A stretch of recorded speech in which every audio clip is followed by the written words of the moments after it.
ప్రియమైనటువంటి దేవుని బిడ్డలారా, ఆధ్యాత్మిక ప్రయాణములో మనం ఇచ్చేటువంటి విలువలు ఇహలోక సంబంధమైనటువంటి విలువలతో కాదు. మనం 40 దినాలు మాత్రమే కాదు మన జీవితంలో ఆధ్యాత్మిక దినాలు.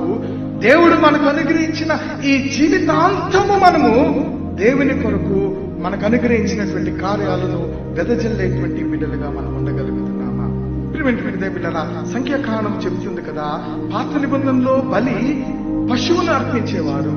కానీ యేసయ్య ఈరోజు మన కొరకు తనను తాను అప్పగింపబడ్డాడు. యేసు రక్తమే మూలాధారము.